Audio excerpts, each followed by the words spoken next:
Retrouvez les interviews santé de Rebecca. Bonjour à toutes et à tous, j'espère que vous allez bien. Je suis heureuse de vous retrouver cette semaine dans cette émission santé sur Radio JM. Aujourd'hui, nous sommes le 2 avril et il s'agit de la Journée mondiale de sensibilisation à l'autisme. Cette initiative vise à éveiller la conscience du grand public, votre conscience, chères auditrices et auditeurs, à l'égard de l'autisme qui représente un défi majeur en matière de santé publique. Pour aborder ce sujet, je reçois le spécialiste, le docteur Léo Gonnet, pédopsychiatre à Marseille. Bonjour docteur Gonnet. Bonjour. Merci beaucoup d'avoir accepté de participer à cette émission. Alors pour commencer, qu'est-ce que l'autisme ? Quelle est réellement donc sa définition ? Alors l'autisme, c'est un trouble neurodéveloppemental, c'est-à-dire qu'actuellement on considère que c'est un trouble à forte valence neurologique.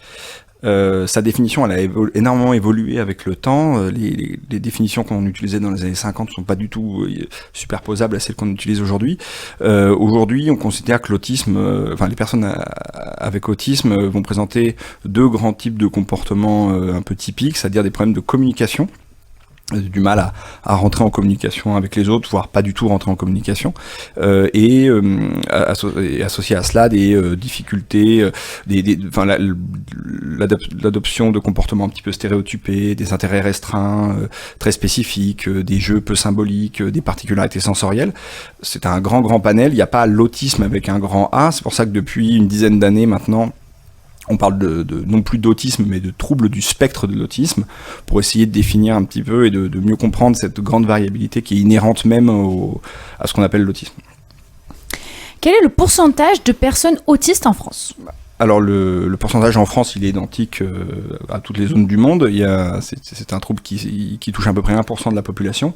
Alors évidemment, le nombre de personnes atteintes d'autisme va énormément dépendre des critères diagnostiques qui permettent de poser ce diagnostic-là. On a eu du coup depuis 10 ans, depuis la mise en place de ce qu'on appelle le DSM-5, qui est la nouvelle classification internationale en psychiatrie, une augmentation forcément du nombre de personnes avec autisme, puisque les critères sont plus lâches qu'anciennement, lorsque Kanner décrit pour la première fois l'autisme infantile dans les années 50, c'est un trouble qui est relativement rare.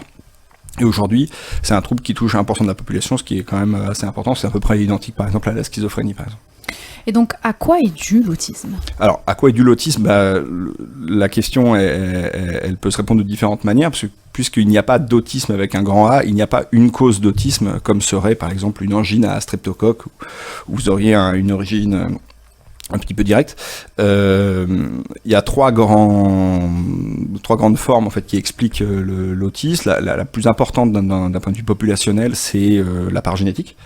Alors quand on dit génétique, ça ne veut pas toujours dire maladie monogénique, c'est-à-dire qu'il y a un gène qui explique le trouble autistique, ça peut arriver, dans à peu près moins de 10% des cas.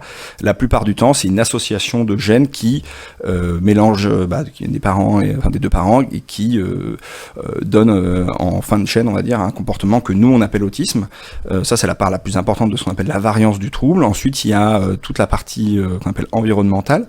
Alors quand on parle de la partie environnementale, on entend des facteurs comme par exemple la prématurité ou l'exposition à certains types de toxiques pendant la grossesse, le tabac, etc., qui augmentent un petit peu le risque. Et la dernière cause explicative, c'est le hasard, c'est-à-dire la manière dont le cerveau se câble aléatoirement pendant la gestation. Et bien à la fin, on peut avoir des symptômes d'autisme sans qu'on retrouve forcément de cause identifiée très claire.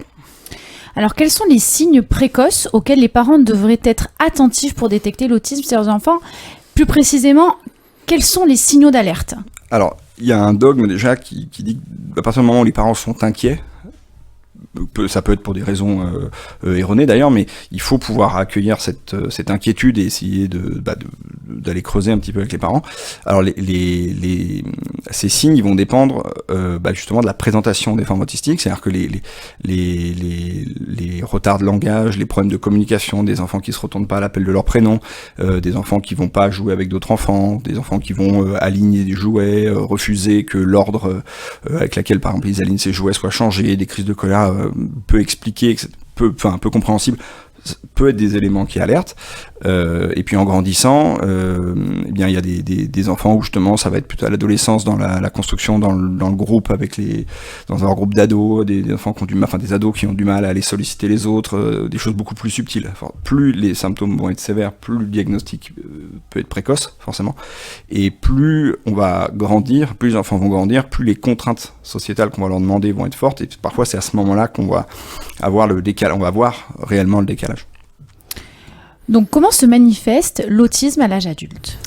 Alors, tout dépend de ce qu'on appelle l'autisme, encore une fois. Oui. Il y a du coup des manifestations d'enfants qui avaient des troubles autistiques sévères qui deviennent adultes, où ça peut aller de personnes avec des handicaps très lourds, avec pas de langage oral, un déficit important de communication et d'autonomie, comme des formes beaucoup plus légères avec des personnes qui grandissent, voire même qui passent toute leur vie sans savoir en fait qu'ils sont atteints d'un trouble du spectre de l'autisme.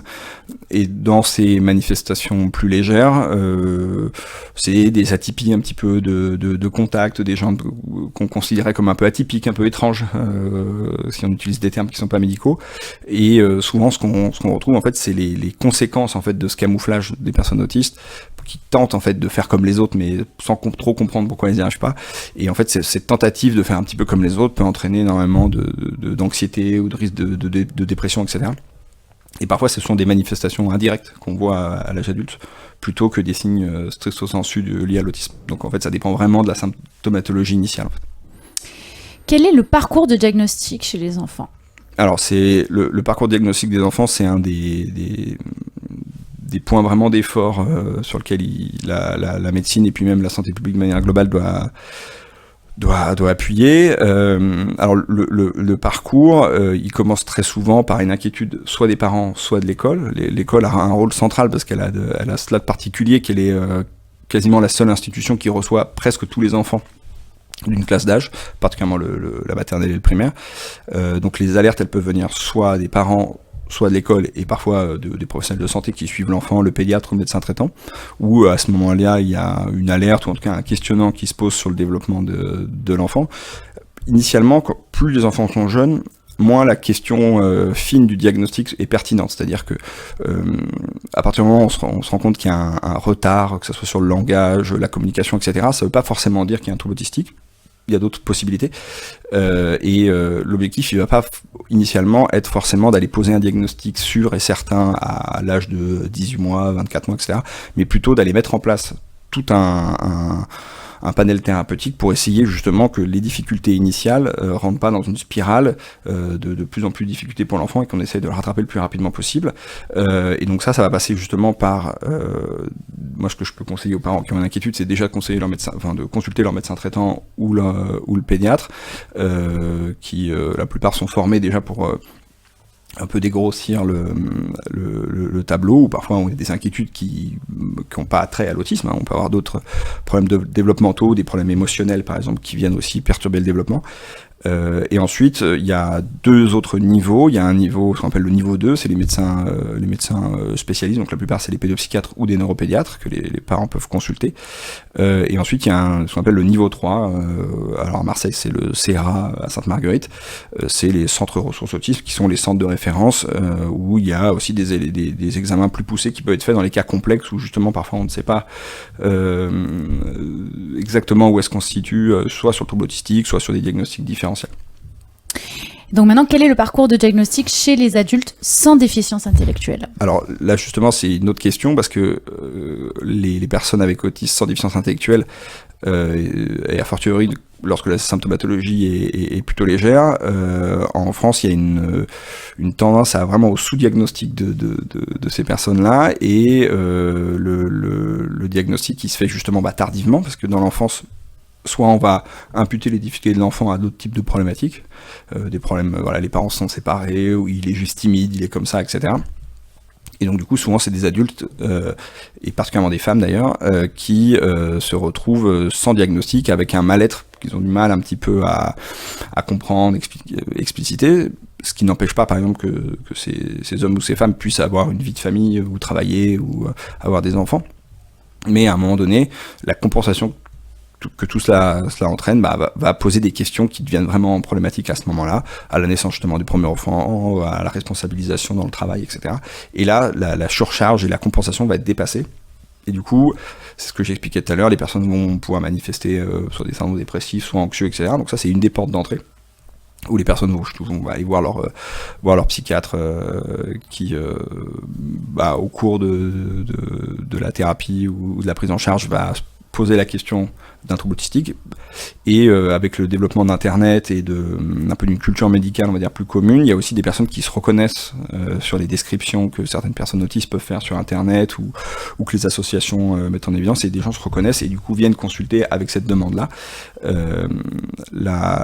L'objectif le but du diagnostic chez l'adulte est un petit peu différent de celle de l'enfant. Dans l'enfant, il y a vraiment un enjeu souvent qui est central, qui est celui de l'école. Alors qu'a priori, les adultes qui n'ont pas été diagnostiqués sont arrivés à passer, plus ou moins avec facilité, on va dire, ce parcours-là. Et du coup, la question, c'est pourquoi être diagnostiqué autiste adulte ? C'est pour répondre à une problématique. Parfois, c'est parce que, justement, pour essayer d'expliquer un parcours de vie. Et donc, il y a un côté vraiment identitaire au diagnostic qui, parfois, en fait, permet aux personnes d'avoir un regard rétrospectif sur leur parcours et de mieux se comprendre et d'arriver à mieux vivre avec. Et puis, d'autres personnes, ça va engager vraiment un objectif thérapeutique plus ciblé sur la question de l'autisme. Et donc, quelle est la prise en charge de l'autisme chez l'enfant et chez l'adulte ? Alors, chez l'enfant, la priorité, elle va vraiment se faire sur l'âge de prise en charge. Encore une fois, ce qui est important, c'est l'âge de prise en charge, c'est pas l'âge du diagnostic. Il faut mieux avoir un enfant qui est diagnostiqué, entre guillemets, tardivement, à 5, 6, 7 ans, mais qui a eu tout son parcours thérapeutique mis en place, que l'inverse, c'est-à-dire qu'un diagnostic précoce, mais qui ne se suit pas de prise en charge. Pour schématiser, il y a deux grandes périodes chez l'enfant. Il y a toute la période de la naissance on va dire, vers les 6 ans, c'est-à-dire la fin de la maternelle, début CP, et un petit peu après. L'objectif avant 6 ans, ça va vraiment être de faire un travail de stimulation, ce qu'on appelle sensorimotrice et linguistique, essayer de mieux arriver soit à parler pour les enfants qui ont un retard de langage, soit arriver à mieux communiquer, apprendre les prérequis de la communication, etc. Travailler sur les particularités sensorielles et dans les cas avec des enfants qui ont des formes plus sévères, travailler aussi avec des psychologues comportementalistes ou des éducateurs qui peuvent aussi aller former les personnes qui sont avec ces enfants, que ce soit à l'école ou les parents, pour arriver à adapter un petit peu soit l'environnement, soit le cadre éducatif pour pouvoir accompagner ces enfants. Après 6 ans, il y a des prises en charge qui peuvent être plus spécifiques, où par exemple les enfants peuvent aller faire des groupes d'habilité sociale, c'est-à-dire essayer d'apprendre ce qui n'est pas inné chez eux, ou en tout cas mal inné, je sais pas si c'est très beau comme formule, mais pour apprendre justement à communiquer en groupe, arriver à manifester son intérêt sur quelque chose, arriver à rentrer en communication, etc. Travailler aussi tout ce qui va être ce qu'on appelle la pragmatique du langage, c'est-à-dire le côté informel dans le langage. Le langage, c'est pas uniquement une association de mots, il y a un contexte dans lequel vous dites une phrase. Une phrase donnée peut avoir un sens complètement différent en fonction du contexte, et parfois, chez les personnes autistes, elles vont avoir un petit peu de mal à comprendre les subtilités qu'il y a infraverbales ou contextuelles, et ça s'apprend aussi. Et après, il y a aussi, évidemment, dans la prise en charge de l'autisme, toute la prise en charge des comorbidités, c'est-à-dire les troubles associés à l'autisme qui sont aussi très fréquents, que ce soit la dyspraxie, le TDAH, la dyslexie, etc. Donc ça, c'est aussi des choses qui sont très importantes. Chez l'adulte, ça va dépendre, encore une fois, de la symptomatologie. Il y a, pour les personnes qui ont des troubles plus sévères, eh bien, la prise en charge, elle va vraiment être axée sur la continuation, en fait, de ce travail vers l'autonomie, alors que les personnes qui ont des formes plus légères, on va aller travailler sur des points plus spécifiques. Alors, soit déjà essayer de prendre en charge les troubles émotionnels qui sont importants au moment où on voit les personnes, comme je parlais de dépression ou d'anxiété ou troubles obsessionnels, etc. Et après, éventuellement, travailler de plus spécifique sur, encore une fois, la communication, les choses comme ça. Alors comment, Dr Gonnet, peut-on favoriser l'inclusion sociale des enfants autistes dans des environnements non spécialisés ? Alors ça, c'est une vraie question importante. On a depuis une dizaine d'années au moins un effort très conséquent qui a été fait par les instances de santé et l'éducation nationale, où on a changé un petit peu de paradigme, où on considère justement le droit à l'éducation comme un droit fondamental de l'enfant. L'école se doit d'accueillir tous les enfants dans leur diversité, c'est-à-dire que ça viendrait pas à l'idée, je pense à l'éducation nationale, de pas accueillir un enfant en fauteuil roulant du fait de son handicap. Et l'idée c'est un petit peu la même, c'est-à-dire c'est d'accompagner les enfants avec autisme dans un parcours adapté, mais en tout cas classique, plus ou moins adapté en fonction évidemment de leurs difficultés. Et donc ça c'est vraiment l'enjeu que les différents gouvernements ont mis en place, même si c'est encore très très très imparfait. Alors pour favoriser, ça nécessite justement la détection précoce, puisqu'on ne peut pas adapter ou inclure s'il n'y a pas de diagnostic, ou en tout cas pas de suspicion diagnostique. Donc la question encore une fois du diagnostic précoce, elle est centrale, et encore plus la question du diagnostic, que ce soit en crèche ou en tout cas avant l'entrée à l'école. Donc aujourd'hui il y a différents types d'adaptations qui existent dans le cadre scolaire, qui vont être par exemple la mise en place d'AESH, des accompagnants dans le cadre scolaire qui peuvent aider les enfants soit dans leur socialisation, soit dans leur vie quotidienne dans le cadre scolaire, pour que justement ils puissent maximiser leur apprentissage. Et ensuite il y a différents types de structures qui existent, d'organismes qui existent, par exemple dans les écoles classiques, il y a les ULIS, les unités locales d'inclusion scolaire, pour les enfants qui sont un peu plus en difficulté, qui n'arrivent pas complètement à suivre un parcours scolaire classique, mais qui sont en capacité d'apprendre. Et dans ce cas-là, on peut sur certains temps scolaires, ils peuvent aller dans des classes où il y a moins d'enfants, sur lesquels ils seraient avec un enseignant spécialisé. Il y a d'autres types de processus, mais voilà, il y a tout cet effort-là. Le problème, effectivement, c'est que ça demande vraiment une révolution un petit peu conceptuelle dans le cadre de l'éducation nationale. Et ça passe par la formation des enseignants, des AESH, etc. Et ce qui va forcément prendre du temps, parce que c'est une culture qui n'a pas forcément l'éducation nationale pour l'instant. Enfin, en tout cas, c'est une culture qui est en train de se faire. Comment peut-on soutenir la famille d'un enfant autiste dans son parcours ? Alors c'est encore une fois une question pertinente, parce que c'est un enjeu central dans la prise en charge, et encore plus chez les enfants. Tous les enfants évidemment vivent avec leurs parents, et ça vaut d'ailleurs pour l'ensemble des problématiques qui vont toucher les enfants, que ce soit du cancer au handicap physique, ou à l'autisme, ou à tous les autres troubles neurodéveloppementaux. Les parents sont acteurs de plein droit, et même vraiment on peut rien faire sans les parents en réalité. Donc soutenir les parents, ça passe par différents types de choses. Déjà, leur expliquer ce qui se passe, parce que pendant très longtemps, l'autisme a été considéré comme une défaillance éducative ou une carence maternelle ou des choses comme ça. Alors, on est heureusement revenu là-dessus. Donc déjà, les déculpabiliser de ce qui arrive à leur enfant, ce qui est déjà énorme.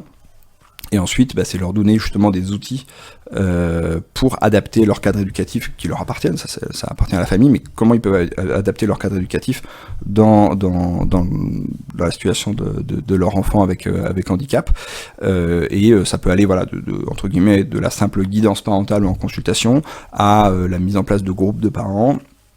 Ou voir, comme je disais tout à l'heure, des éducateurs, de psychologues spécialisés qui peuvent se rendre au domicile pour essayer de voir la problématique qui pose souci pour cet enfant, ce qui serait pas vrai pour un autre enfant, et essayer de voir comment on peut trouver des solutions. Mais c'est vrai que la prise en compte la prise en charge d'un enfant avec autisme peut pas se faire contre ses parents ou sans ses parents, c'est impossible. Alors pour finir, selon vous, en France, quels sont les points à améliorer dans le parcours de diagnostic et la prise en charge de l'autisme ? Est-ce qu'il existe des thérapies innovantes ou des approches prometteuses pour le traitement de l'autisme ? Alors, sur les points à améliorer, déjà, je pense qu'il faut souligner je disais tout à l'heure, les efforts qui ont été faits depuis au minimum le gouvernement de François Hollande, où il y a eu les plans autisme qui ont été mis en place, où on s'est vraiment rendu compte du retard qu'on avait en France sur ces questions-là, où il y a énormément de choses qui ont été faites, même si encore une fois ça reste vraiment insuffisant, mais avec par exemple des parcours actuellement qu'on appelle la PCO, les plateformes de coordination et d'orientation, qui permettent justement de financer les différents bilans ou les prises en charge, le temps qu'il y a un relais financier par la MDPH, la Maison départementale des personnes handicapées. Il y a donc des choses quand même qui ont changé, mais c'est vrai qu'il y a toujours une lenteur au diagnostic, parce qu'il y a trop peu de professionnels qui sont formés à la question des troubles du neurodéveloppement et de l'autisme en particulier, ce qui fait qu'il n'est pas rare d'attendre 5, 6, 7, 10 mois, un an parfois, avant de pouvoir consulter un professionnel spécialisé, ce qui est un problème. C'est pour ça que tout à l'heure j'expliquais que la prise en charge, elle est plus importante que le diagnostic. C'est-à-dire que si un médecin traitant ou un pédiatre a une inquiétude sur un enfant, il faut commencer la prise en charge, quitte à l'arrêter au bout de 6 mois, si en fait c'était une inquiétude, il n'y avait pas vraiment, l'évolution est naturelle, le fait qu'il y a un rattrapage, et puis bon, on s'est inquiété entre guillemets pour rien, il faut mieux se tromper par excès que se tromper par défaut. Et donc voilà, un des points à améliorer, je pense, c'est vraiment la formation des professionnels, que ce soit des professionnels de la médecine de manière globale ou de la santé, mais même dans le cadre de la psychiatrie où les professionnels ne sont pas forcément complètement formés à ces questions-là. Après la prise en charge, là-dessus on a aussi bien avancé, mais il y a un domaine où on est vraiment très très très en retard en France et qui en fait ralentit quasiment l'intégralité de la problématique, c'est la question des IME, les instituts médico-éducatifs, pour la prise en charge des enfants qui ont des troubles sévères, où il y a trop peu de place en France, ce qui est un vrai scandale sanitaire, ça, en France. Donc le gros enjeu, je pense que c'est là-dessus. Et après, la question sur les thérapies innovantes, alors comme l'autisme, ce n'est pas une maladie individualisée, il y aura probablement jamais du traitement de l'autisme avec un grand A. Effectivement, la meilleure compréhension des pathologies génétiques sous-jacentes, etc., devrait peut-être permettre d'améliorer d'un point de vue thérapeutique, mais pour l'instant, il n'y a pas de découverte là-dessus, c'est plutôt de la rééducation et de l'éducation sur laquelle on va s'appuyer. Merci beaucoup, Dr Gonnet, pour votre intervention. Merci à vous. Merci à toutes et à tous, auditrices et auditeurs. Vous pouvez retrouver cette interview sur le site radiojm.fr, notre page Facebook et Instagram, ou sur l'application Radio JM. Et bien sûr, si vous avez des commentaires ou des questions, vous pouvez écrire sur notre page Facebook ou en privé sur mon mail rebecca@radiojm.fr. Merci. Retrouvez les interviews santé de Rebecca.